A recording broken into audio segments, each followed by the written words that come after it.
मेरा नाम देविका है। मेरी शादी है। शादी से पहले भाभी ने मुझ पर इतना बड़ा इल्ज़ाम लगाया कि मैं हैरान रह गई थी। मुझे तो यकीन भी नहीं आ रहा था कि मेरी इतनी प्यारी भाभी मुझ पर इतना बड़ा इल्ज़ाम लगा सकती है कि मेरी बारात ही वापस लौट गई। भैया ने कहा कि मेरी बहन से कोई तो शादी कर लो। आखिरकार भैया की इज्जत का सवाल था। मेरी माँ को मुझ पर बहुत गुस्सा आ रहा था और बार बार मुझे दुहाई दे रही थी। कह रही थी कि तू पैदा होने से पहले ही मर क्यों नहीं गई। यह दिन आने से पहले काश मैं ऊपर वाले को प्यारी हो जाती।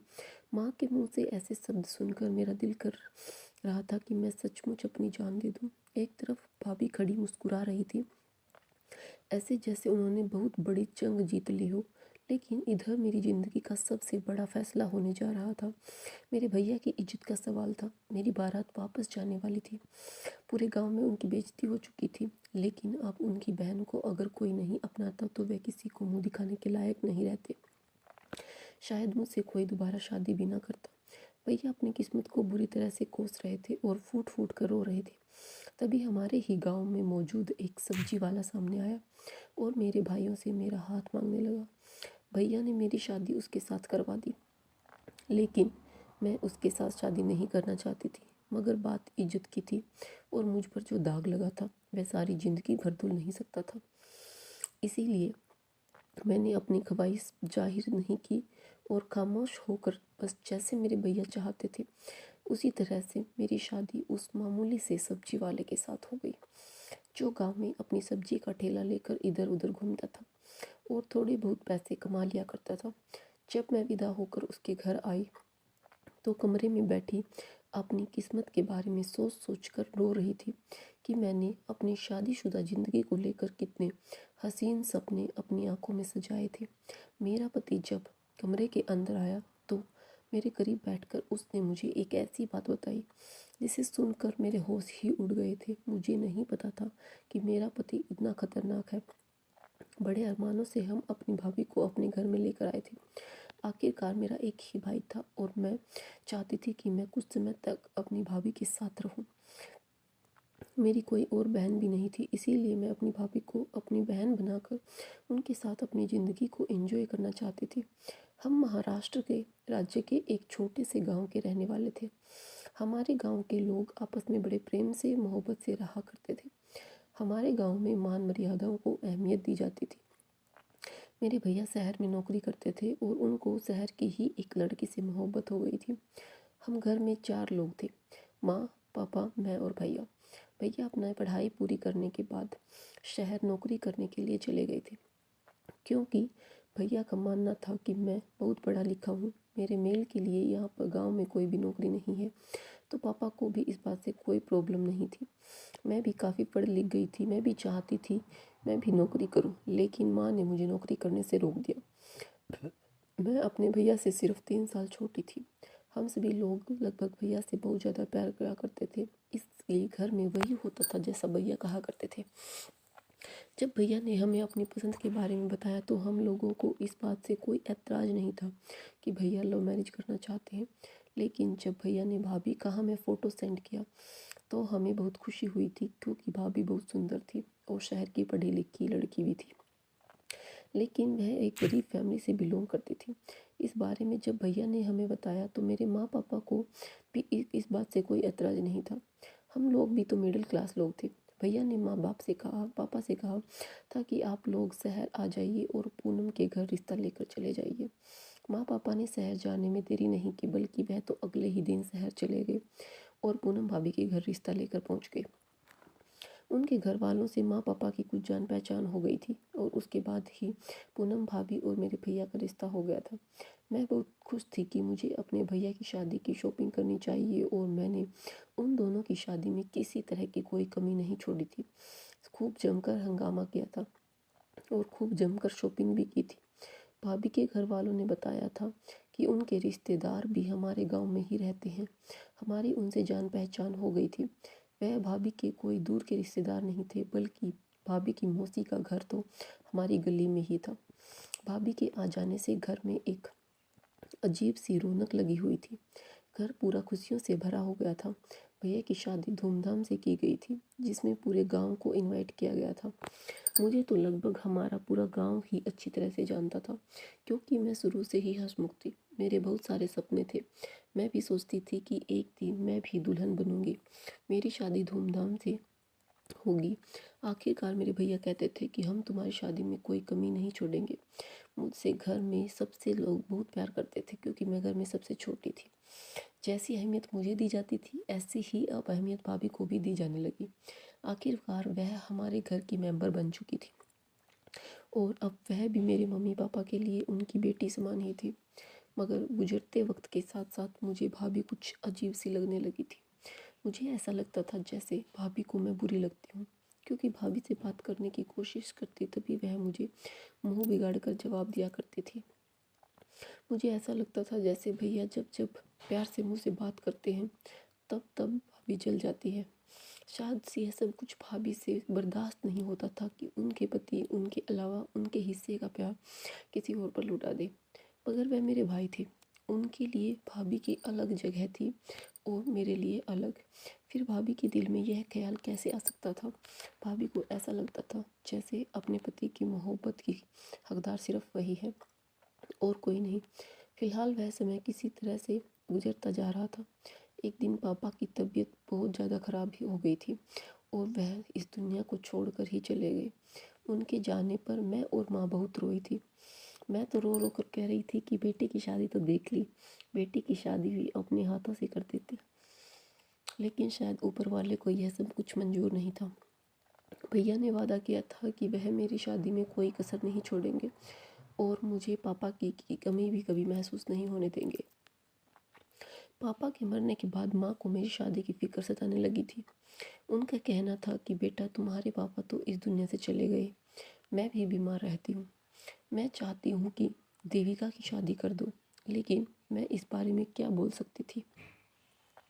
मैं तो खामोश रहती थी। मेरे बड़े मेरे लिए जो फैसला करते वही मेरे लिए सही था, और मुझे उनकी मर्जी पर ही अपना सिर झुका देना था।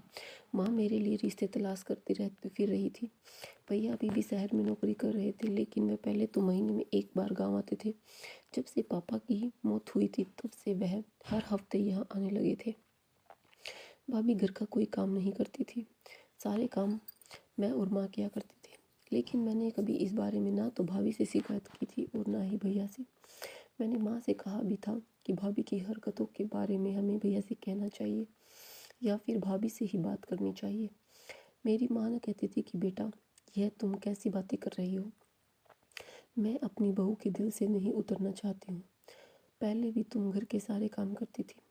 अरे जब भैया आ जाता है तब तो वह घर के सारे काम करती है ना। नाम की बात पर मैं खामोश हो गई थी। माँ की बात पर मैं खामोश हो गई थी। मैं खुद भी घर के सारे काम किया करती थी। अभी के साथ मेरा भैया है, बहुत से अच्छे से रहता है। बस कभी कभी कवाई की तरह से मेरा मूड ख़राब हो जाता था।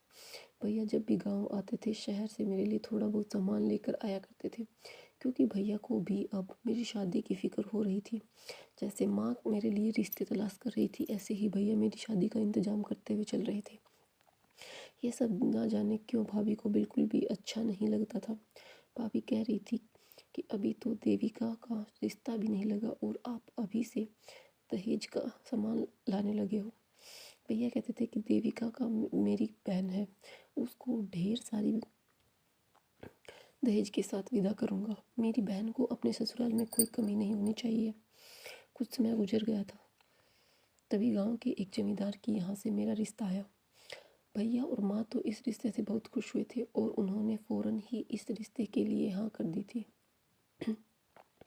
क्योंकि लड़का शहर का पढ़ा लिखा था और फिर गांव के सबसे बड़े जमींदार का बेटा जो था, हमारे गांव के अमीर लोगों में आते थे।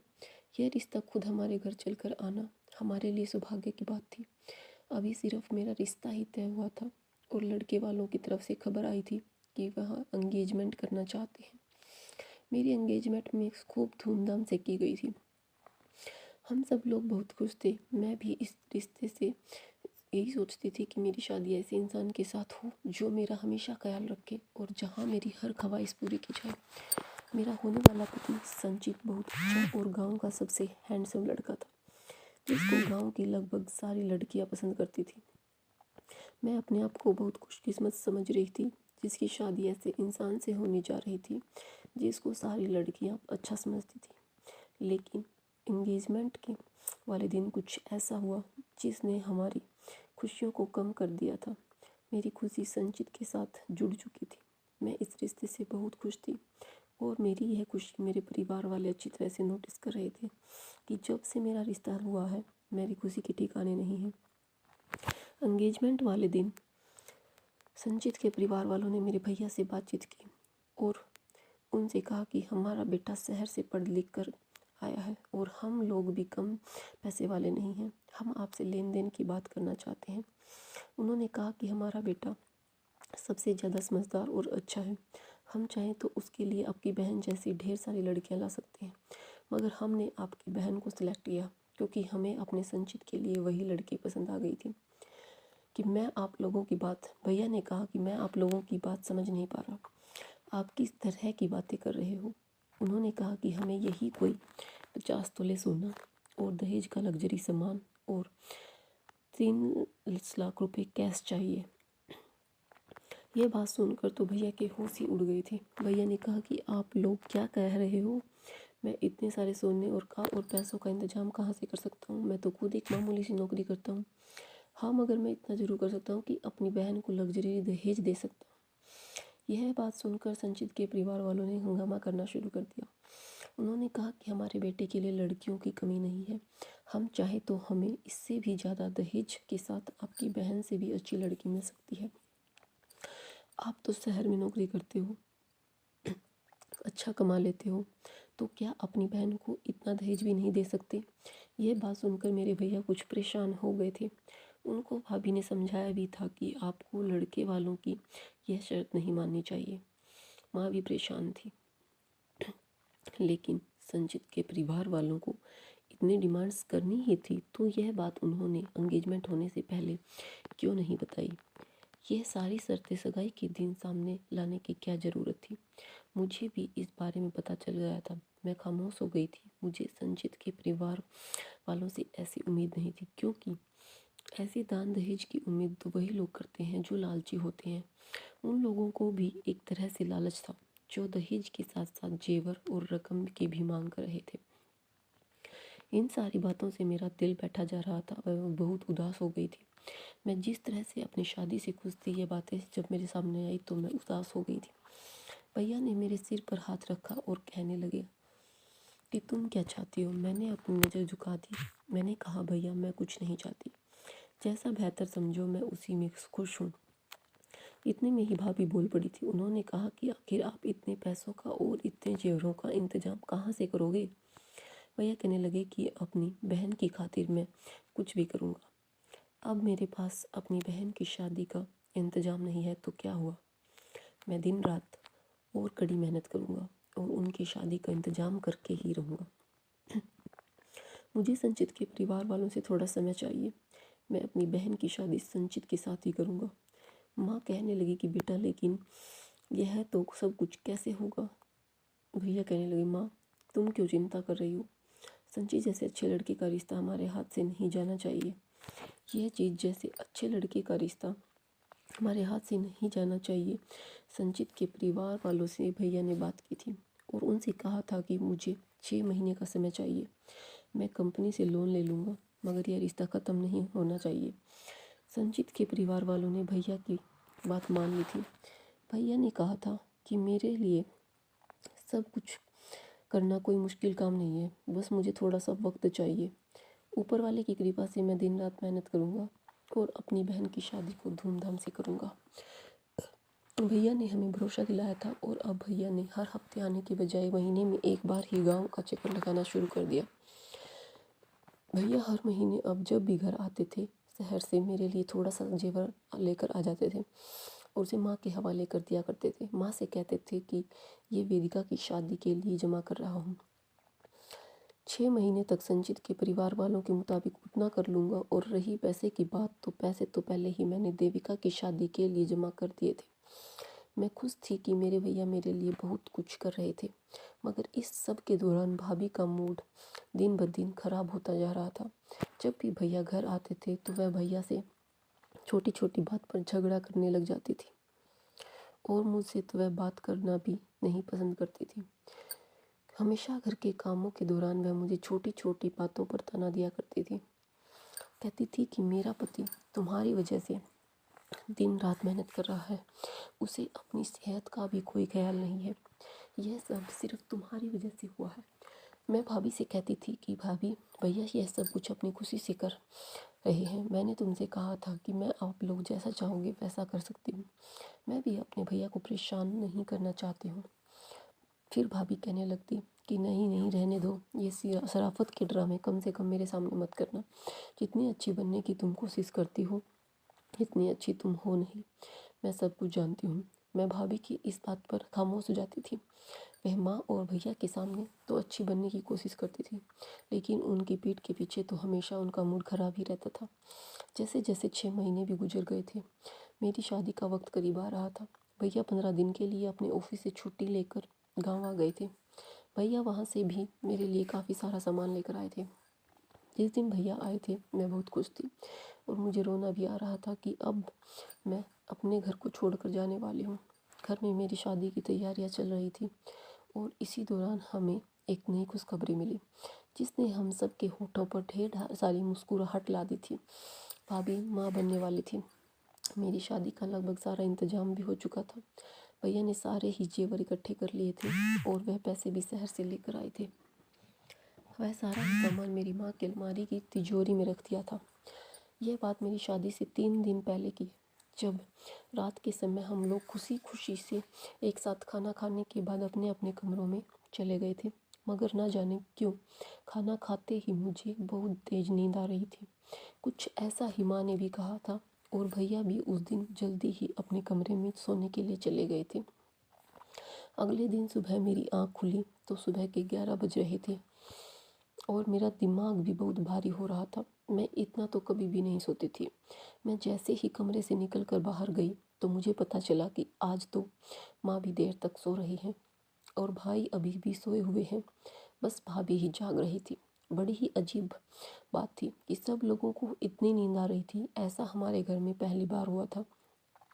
हमारे घर के सभी लोग सुबह के 7 या 8 बजे तक तो उठ जाया करते थे, इतनी देर तक तो कोई भी नहीं सोता था। फिर आज सबको क्या हो गया था? भैया और मैं तो काफ़ी देर से मुझे लगा था कि शायद शादी की तैयारियों की कुछ ज़्यादा ही थकान हो रही है, तभी तो हम लोग इतनी देर से सो रहे थे। अजीब बात यह थी कि हम तीनों के ही सर में दर्द हो रहा था, जबकि भाभी बिल्कुल ठीक ठाक थी। धीरे धीरे शादी वाला दिन भी आ गया था। शादी वाले दिन दोपहर के समय भैया ने भाभी से कहा था कि माँ की अलमारी से निकाल कर सारे जेवर ले आओ। थोड़ी देर बाद जब भाभी वापस आई तो उन्होंने मेरे पास आते ही एक झटके से मेरा बाजू पकड़ लिया और कहने लगी कि बताओ सारे के सारे जेवरात कहाँ हैं। मैंने उनको चौंक कर देखा। मैंने कहा भाभी आप ये क्या कह रही हो? भैया ने पूछा क्या कर रही हो, छोड़ो मेरी बहन को, क्या बात है बात बताओ। मुझे भाभी कहने लगी कि मैं काफ़ी दिन से सोच रही हूँ कि आपको बताऊँ कि आपकी बहन का किसी से चक्कर चल रहा है, लेकिन मैंने सोचा कि आप तो अपनी बहन पर बहुत भरोसा करते हो। वहाँ अलमारी में जेवर मौजूद नहीं है। भैया ने कहा वहाँ नहीं तो फिर कहाँ गए? भाभी बोली कि तुम्हारी बहन को ही पता होना चाहिए, इससे ही से पूछो। मैंने खुद अपने कानों से इसे इसके आशिक के साथ बात करते हुए सुना था। यह उसके साथ भागने की प्लानिंग बना रही थी। इसने कहा था कि शादी से थोड़ी देर पहले यहाँ से भाग जाएगी, लेकिन तुम्हारी बहन बहुत चालाक है, इसने जेवर सारे पहले ही गायब कर दिए। माँ भी भाभी से यह तुम क्या कह रही हो, तुम मेरी बेटी के बारे में ऐसा कैसे कह सकती हो? भाभी कहने लगी कि मैं सच कह रही हूँ, मैंने अपनी आंखों से आपकी बेटी को कई बार उस लड़के से बात करते हुए सुना है, देखा है। भैया क्या क्या कह रही हो, कौन था लड़का? तो भाभी ने कहा कि मुझे नहीं पता कौन लड़का, यह तो तुम्हारी बहन ही बताएगी कि वह कौन है, किससे बात करती थी। मैंने भैया की तरफ घबराते हुए देखा। भैया की आंखों में उबलता हुआ गुस्सा मुझे साफ नजर आ रहा था। मैंने कहा नहीं भैया, भाभी झूठ बोल रही है, मैंने तो ऐसा कुछ भी नहीं किया। उधर मेरी माँ भी मेरी तरफ से बोल रही थी, लेकिन भाभी भैया को मेरे खिलाफ भड़काने में कामयाब रही। मेरी सारी खुशी बेकार गई और भैया ने इस बात पर यकीन कर लिया कि जेवर मैंने ही गायब किए हैं और मेरा किसी लड़के से अफेयर भी चल रहा है। भैया ने माँ से कहा, इस पर ध्यान रखो, इसे कमरे में बंद कर दो, ऐसा ना हो कि हमारी इज्जत कुचल कर यहाँ से चली जाए। साथ ही साथ भैया बार बार मुझसे यह भी पूछ रहे थे कि तुमने जेवर किसको दिए, मगर मुझे पता ही नहीं था कि जेवर कहाँ गए, तो मैं उनको क्या बताती। मेरा तो रो रो कर बुरा हाल हो चुका था। माँ की तबीयत बिगड़ी तो उन्हें कमरे में पहुँचा दिया गया। हम लोग इस मामले में ज़्यादा बात भी नहीं कर सकते थे क्योंकि घर में सारे मेहमान मौजूद थे। फिलहाल जैसे तैसे शाम का समय आ गया था और बारात आने में कुछ ही देर बची थी। भैया बहुत परेशान थे। उन्होंने इतने समय से शादी के लिए जो बंदोबस्त किया था वह पूरी तरह से बर्बाद हो चुका था। बारात भी आ ही गई थी और मुझे दुल्हन बना दिया गया था। मुझे नहीं पता था कि मेरे भैया अपनी पत्नी की बातों में आकर अपनी बहन को दोषी समझ सकते हैं। मुझे अपनी माँ से ऐसी उम्मीद नहीं थी। मुझे अपनी माँ जैसी भाभी से ऐसी उम्मीद नहीं थी, लेकिन भाभी ने माँ पर भी ऐसा जादू टोना किया था कि माँ भी भाभी की बातों में पूरी तरह से आ गई थी। अब सब कुछ वक्त पर छोड़ दिया गया था। बारात आ गई थी और जैसे ही फेरों के लिए मुझे बुलाया गया तो संचित के परिवार वालों ने कहा कि हम दुल्हन को मंडप में बुलाने से पहले दहेज की रकम और जेवरात देखना चाहते हैं। यह बात सुनते ही मेरे भैया के होश उड़ गए थे। अभी तक तो यह बात छुपी हुई थी कि जेवर गायब हो चुकी है, लेकिन अब जान हथेली पर आ चुकी थी और भैया बहुत परेशान हो रहे थे कि अब क्या करें। इज्जत बेइज्जती का सवाल था। सारे मेहमान आ चुके थे, बारात भी आई हुई थी, लेकिन जेवर नहीं मिल रहे थे। भैया ने मेरे ससुराल वालों को बहलाने की बहुत कोशिश की। उनसे कहा भी था कि शादी की रस्में तो शुरू कीजिए, लेन देन की बातें तो होती रहेंगी, बाद में भी कर लेंगे। लेकिन वह तो अपनी बात पर अटल थे। कहने लगे कि लेन देन की बात पहले होगी, शादी की रस्में बाद में भी हो जाएंगे। हम यहाँ शादी करने के लिए ही तो आए हैं। शादी में एक अजीब सा हंगामा क्रिएट हो गया था। काफ़ी समय तक ये बात छुपाने की कोशिश की थी कि हमारे पास जेवर नहीं है, लेकिन वक्त निकलता जा रहा था। संजीत के परिवार वाले हंगामा कर रहे थे। उन्होंने कहा था कि पहले लेन देन होगा, उसके बाद शादी होगी। और फिर भैया की मौसी के मुंह से सब निकल ही गए कि हमारा जेवर चोरी हो गया है। मुझे माफ़ कर दीजिए, मैं बहुत शर्मिंदा हूँ, लेकिन आप लोग शादी को अंजाम दीजिए। मैं शादी के बाद सारे जेवरात का बंदोबस्त दोबारा से कर दूँगा, बस मुझे थोड़ा सा टाइम समय दीजिए। भैया ये बात हाथ जोड़ते हुए कह रहे थे, लेकिन ये बात सुनकर संजीत के पिता ज़ोर ज़ोर से हंसने लगे। उन्होंने कहा, यहाँ हमारा मजाक बनाने के लिए हमें बुलाया है। भैया तो खुद भी नहीं समझ पा रहे थे कि वे किस तरह की बातें कर रहे हैं, तो फिर वह उनकी मजाक कैसे बना सकते थे। उन्होंने शोर मचाना शुरू कर दिया, तुम लोगों के पास कुछ भी नहीं है और चले हो मेरे पढ़े लिखे खूबसूरत बेटे से अपनी बेटी को ब्याहने। ये बात हमने सगाई के दौरान ही तय कर ली थी कि तुम्हें उस समय सोचना चाहिए था। तुम झूठ बोल रहे हो कि सब कुछ चोरी हो गया है। अरे तुमने जेवरात का बंदोबस्त ही नहीं किया था, हमने तुमसे मांगा ही क्या था। भैया कहने लगे कि देखिए, मैंने कहा ना कि जेवरात तो चोरी हुई हैं, लेकिन 30 लाख नगद और दान दहेज का सामान मौजूद है। मैं आपसे वादा करता हूँ कि मैं जेवरात का बंदोबस्त भी जल्द ही कर दूँगा। लेकिन उन लोगों पर तो जैसे मेरे भैया की रिक्वेस्ट का कोई असर ही नहीं हो रहा था। भैया की आंखों में आंसू थे। उन लोगों ने एक न सुनी और बारात वापस लेकर जाने लगे थे। उनके पैरों में गिरकर उनसे माफ़ी मांगने लगे, उनसे मिन्नतें करने लगे, मगर उन पर कोई असर नहीं हुआ। भाभी एक तरफ खड़ी है, सारा का सारा तमाशा देख रही थी। जिनकी लगाई हुई आग थी, जेवर कहाँ गए थे, किसने लिए थे, यह तो मैं भी नहीं जानती थी, लेकिन मेरे किरदार पर जो उन्होंने सवाल उठाया था वह बेहद ही बुरा था। मेरी बारात वापस जा चुकी थी। मेरे भाइयों ने मेरी शादी का जो इंतजाम किया था वह सब धरा का धरा रह गया था, सिर्फ उन जेवरात की वजह से जिसका वह न जाने कितने समय से इंतजाम करते हुए आ रहे थे। भैया मेरे करीब आए और उन्होंने मेरे मुंह पर एक जोर से थप्पड़ मार दिया। कहा कि यह सब कुछ तुम्हारी वजह से हुआ है, तुम्हारी वजह से मुझे लोगों की बेइज्जती का सामना करना पड़ रहा है। सारे मेहमानों के सामने भैया ने मुझ पर हाथ उठाया। इस बात ने मेरा दिल तोड़ कर रख दिया था। माँ भी मुझे बद्दुआ देने लगी थी, कह रही थी कि तू तो जन्म से पहले ही क्यों नहीं मर गई, अगर तू पहले मर जाती तो आज हमें यह दिन न देखना पड़ता। लेकिन लोगों को कैसे समझाती कि मैं तो कुछ भी नहीं किया है। कोई मेरी बात ना तो सुनने के लिए तैयार था और न ही समझने के लिए।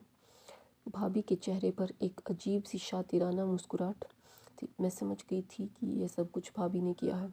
उन्होंने मेरे साथ अच्छा नहीं किया था। मेरे भाई की बहुत बेइज्जती हो रही थी। भैया कहते थे कि इस समय कोई मेरी इज्जत रख ले, कोई तो इसे अपना ले।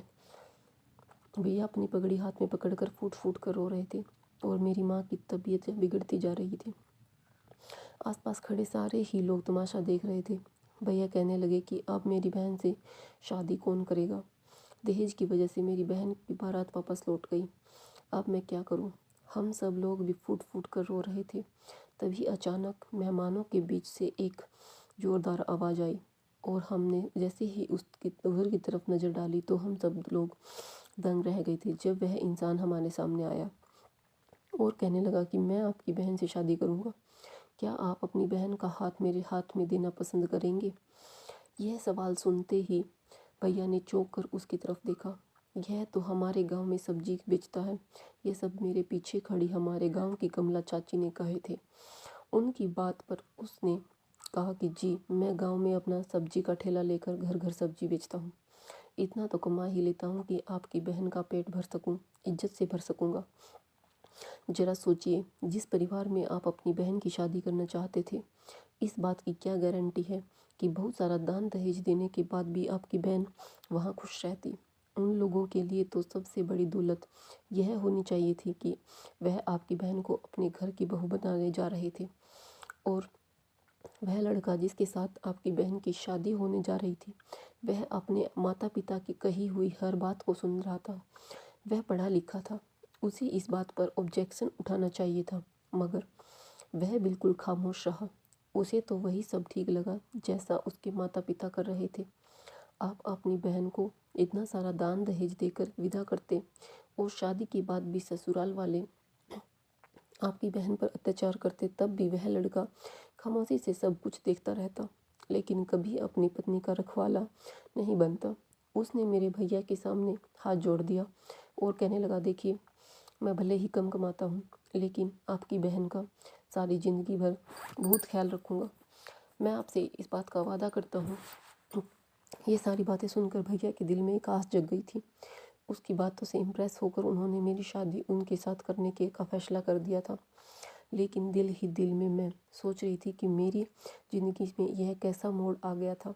जहाँ मैं संचित के सपने देख रही थी, वह आज मेरी शादी संचित के अलावा एक मामूली से सब्जी वाले के साथ हो रही थी।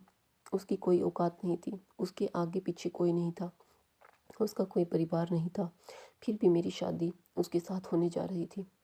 मैं सब कुछ बर्दाश्त करती रही। उस समय अपने भाई की इज्जत की खातिर मैंने उसके साथ शादी कर ली, लेकिन मेरे दिल में कहीं ना कहीं यह शिकायत और यह कमी रह गई थी कि भैया को एक बार मेरी मर्जी तो जाननी चाहिए थी, पूछनी चाहिए थी, मुझे वक्त देना चाहिए था। मुझ पर लगा हुआ इल्ज़ाम गलत था, मुझे बदनाम किया गया था। मेरी बारात वापस चली गई और मेरा हाथ एक मामूली से सब्जी वाले के हाथ में दे दिया गया। इस तरह भैया ने मुझ से अपना हाथ छुड़ा लिया था। भैया को मुझ पर इतना गुस्सा आ रहा था कि उन्होंने मेरे सिर पर हाथ भी नहीं रखा, मुझे गले से भी नहीं लगाया और मुझे आशीर्वाद भी नहीं दिया। मैं उसी के साथ वो सब्जी वाले मंजी से शादी करके उसके घर आ गई थी। उसका छोटा सा घर एक छोटा सा घर था। इसके बारे में कभी मैंने सोचा भी नहीं था। जो जगह जगह से टूटा हुआ था, ऐसा लगता था जैसे घर की मरम्मत हुए कई साल हो गए। उसके घर की हालत इतनी ख़राब हो रही थी कि मेरा मन नहीं कर रहा था कि मैं बिस्तर पर बैठ जाऊं। जगह जगह मकड़ी के जाले लटक रहे थे, ढेर सारी धूल थी और घर में बेहद गंदगी फैली हुई थी। ऐसा लग रहा था कि घर कब से खाली पड़ा हुआ है। उसने मुझे बिस्तर पर बैठने का इशारा दिया तो मैं बैठ गई और अपनी ज़िंदगी में आने वाले इस भूचाल के बारे में सोचने लगी कि मैंने क्या सोचा था और यह सब क्या हो गया। इतने में ही वह मेरे करीब आकर बैठ गया। मैं घबरा गई थी। मैं उसके नज़दीक आने से पीछे हटी। उसने कहा कि आपको परेशान होने की ज़रूरत नहीं है। उसने हाथ बढ़ाते हुए मुझे एक छोटा सा गिफ्ट दिया और कहा, ये मैं आपके लिए लाया हूँ। मुझे लगा कि कोई मामूली सा तोहफा होगा, लेकिन जैसे ही मैंने उसका दिया हुआ गिफ्ट खोल कर देखा तो मेरे होश उड़ गए, आंखें खुली की खुली रह गई। उसमें 2 हीरे की अंगूठी थी। उसके घर की हालत देख मुझे अपने हाथों में मौजूद हीरे की अंगूठी देख विश्वास नहीं हो रहा था। उसने कहा कि आप क्या सोच रही हो? मैंने कुछ कहा, कुछ नहीं। इतनी महंगी अंगूठी आपके पास? तभी वह मेरी बात पर हंसने लगा और कहने लगा कि मैं आपको अपने बारे में कुछ बताना चाहता हूँ।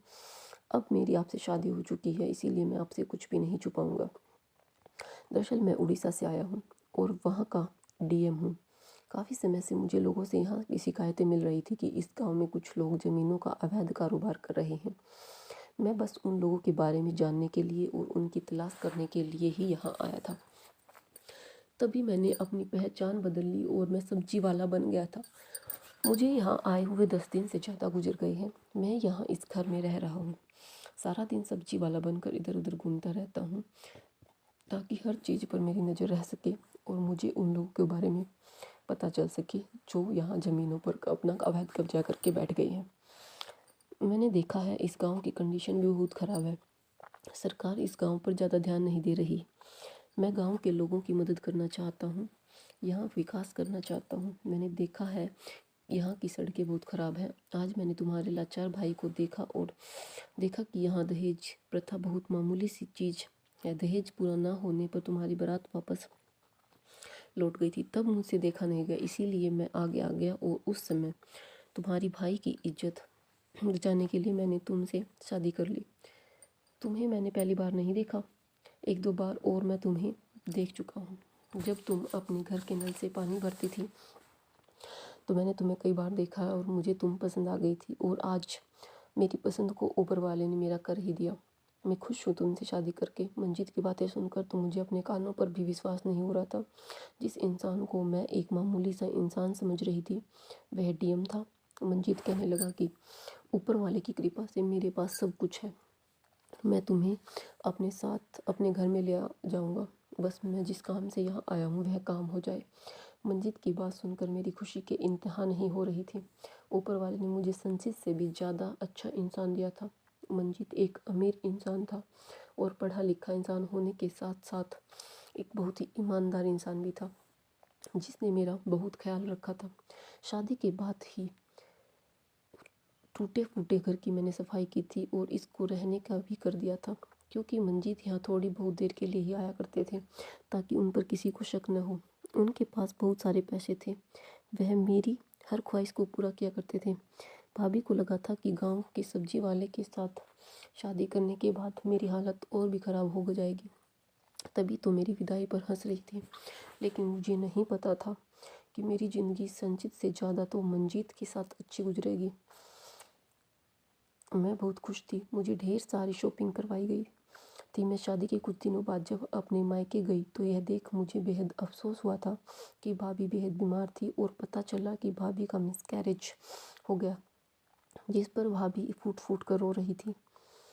मगर मेरी ऐसी हालत देखकर वह हैरान रह गई। उन्हें तो लगता था कि मैं मंजीत से शादी करने के बाद गरीबी की ज़िंदगी गुजार रही होंगी, लेकिन जब उन्होंने मेरे ठाठ बाट देखे तो उनकी आंखें फटी की फटी रह गई थी। मैं भाभी के पास गई और मैंने भाभी को बताया कि आपने मेरे साथ बहुत बुरा किया, आपको अपने किए की सज़ा ऊपर वाले ने दे दी है और आपने जो मेरे साथ किया उसको मैंने खामोशी से बर्दाश्त किया तो ऊपर वाले ने मुझे भी उसका फल दे दिया। मेरा पति कोई मामूली सा सब्जी बेचने वाला नहीं है, बल्कि वह तो बहुत बड़ा अधिकारी है, यहाँ किसी केस के सिलसिले में आया हुआ है। मेरी पूरी बात सुनने के बाद भाभी फूट फूट कर रोने लगी और कहने लगी कि मुझे माफ़ कर दो, तुम ठीक कहती हो, मैंने तुम्हारे साथ गलत किया। मैंने अपने बच्चे के लिए अपनी आंखों में ना जाने कितने सपने सजाए थे, मेरे वह सारे सपने टूट गए, बिल्कुल उसी तरह जिस तरह मैंने तुम्हारी खुशियाँ छीन ली थी। तुम्हारे चले जाने के बाद सीढ़ियों से गिरकर मैंने अपने बच्चे को खो दिया। मैंने कहा भाभी, आपने मेरे साथ यह सब कुछ क्यों किया था? भला मैंने आपका क्या बिगाड़ा था? आपने मुझे मेरे ही भैया की नज़रों में गलत साबित कर दिया। आखिर आपने ऐसा क्यों किया? भाभी रोते हुए कहने लगी, दरअसल मुझे यह सब कुछ बहुत बुरा लगता था कि मेरे पति तुम पर हमदर्दी क्यों जताते हैं, वह मुझसे ज़्यादा तुम्हें अहमियत क्यों देते थे।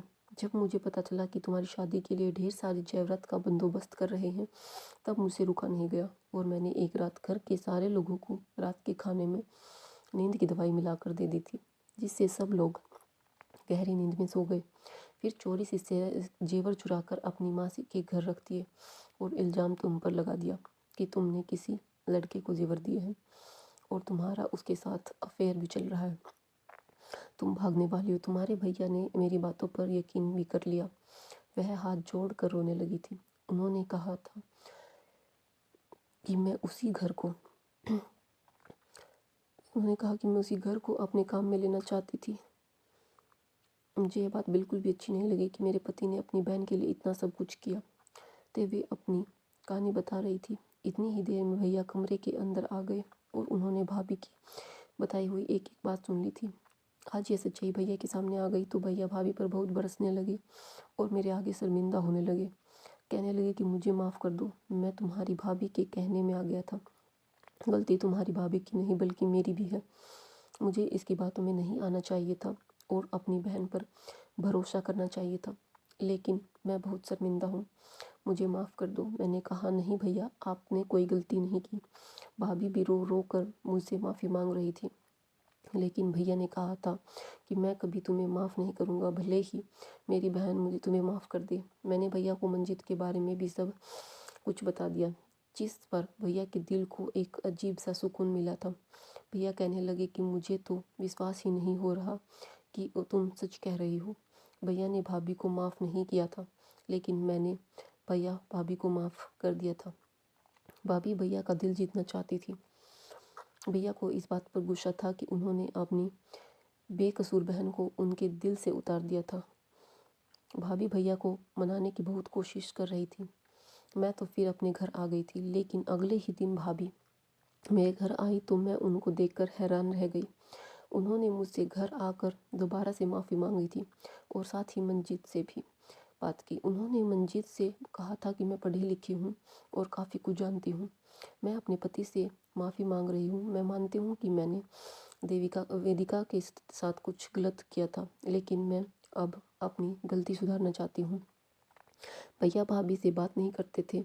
माँ भी भाभी से कोई खास दिलचस्पी नहीं रखने लगी थी, लेकिन भाभी ने फिर से माँ और भैया का दिल जीतने के लिए मंजीत की मदद की। पुलिस को वैसे भी कुछ साथियों की ज़रूरत थी, लेकिन उन्हें ज़्यादा बेहतर लगा कि वह अपने काम को कामयाब करने के लिए किसी गांव के ही इंसान का साथ हासिल करें। मंजीत और भाभी ने मिलकर उन लोगों का पता लगाया जो हमारे गांव में गैर कानूनी काम कर रहे थे और गरीबों की ज़मीनों पर कब्जा कर रहे थे। भाभी के साथ से मंजीत को काफ़ी सहारा मिला था, क्योंकि मेरी भाभी भले ही गरीब परिवार से थी, लेकिन उनके परिवार वालों ने उनको हाई एजुकेशन दिलवाई थी। यह बात जब भैया के सामने आई तो भैया ने भाभी को माफ़ कर दिया था और कहा था कि मैं सबसे ज़्यादा खुशी इसीलिए हूँ कि तुम्हें अब अपनी गलती का एहसास हो गया और तुमने अपनी गलती को सुधारने की कोशिश की। मंजीत ने आरोपियों को पकड़वाने के बाद जेल पहुंचा दिया था और उन पर कार्रवाई की गई थी। गांव में जितने भी चोर उचक्के थे उनको भी पकड़ा गया था। भाभी ने वह सारे जेवरात अपनी माँ के घर से लाकर भैया को वापस दे दिए थे। पुलिस ने दहेज प्रथा के खिलाफ भी आंदोलन किया था और लोगों को जागरूक किया ताकि बेटियों को शिक्षा दिलाएं ताकि वह खुद पर निर्भर हो सके। उन्होंने गांव का विकास भी किया था, गांव की सड़कें भी बनवाई थी और वहाँ जितनी भी परेशानियाँ थी उनको ख़त्म कर दिया था। कुछ समय के बाद वह मुझे अपने साथ लेकर अपने घर आ गए थे। उनके परिवार वालों से मिलकर मुझे बहुत खुशी हुई थी। मेरी भाभी आज भी अपनी उस गलती पर बेहद शर्मिंदा होती है। वक्त रहते अगर इंसान को अपनी गलती का एहसास हो जाए तब उसको सुधारने में कामयाब रहता है। ऊपर वाले ने भाभी को उनकी गलती की सज़ा कुछ इस तरह से दी थी कि उनकी गोद उजाड़ दी थी, लेकिन भाभी ने मुझसे माफ़ी मांग ली थी। अगर मैं गलत होती तो मेरी किस्मत में मंजीत जैसा इंसान नहीं लिखा होता। संचित के परिवार वालों के खिलाफ भी कार्रवाई की गई थी, क्योंकि वह लोग दहेज की मांग कर रहे थे। ऐसे लोग जो दहेज की मांग करते हैं, बहुओं से ज़्यादा उन्हें दहेज का लालच होता है, कभी भी आपकी बेटी को खुश नहीं रख सकते। मैं मंजीत के साथ शहर आ गई थी और यहाँ अपने पति के परिवार के साथ बहुत खुश हूँ। मैं प्रार्थना करती हूँ कि ऊपर वाला मेरी भाभी की गोद फिर से भर दे, क्योंकि मैंने उन्हें दिल से माफ़ कर दिया है। दोस्तों, आशा करती हूँ कि आपको हमारी यह कहानी बहुत पसंद आई होगी। अगर कहानी पसंद आई है तो प्लीज़ वीडियो को लाइक करें। चैनल पर नए हैं तो चैनल को सब्सक्राइब करना ना भूलें और हाँ, नोटिफिकेशन वाले बटन को ज़रूर दबाएं ताकि नई कहानी की अपडेट सबसे पहले आपको मिल जाए। धन्यवाद। Thank you for watching. हमारी वीडियो में अंत तक बने रहने के लिए आपका बहुत बहुत धन्यवाद। Thank you.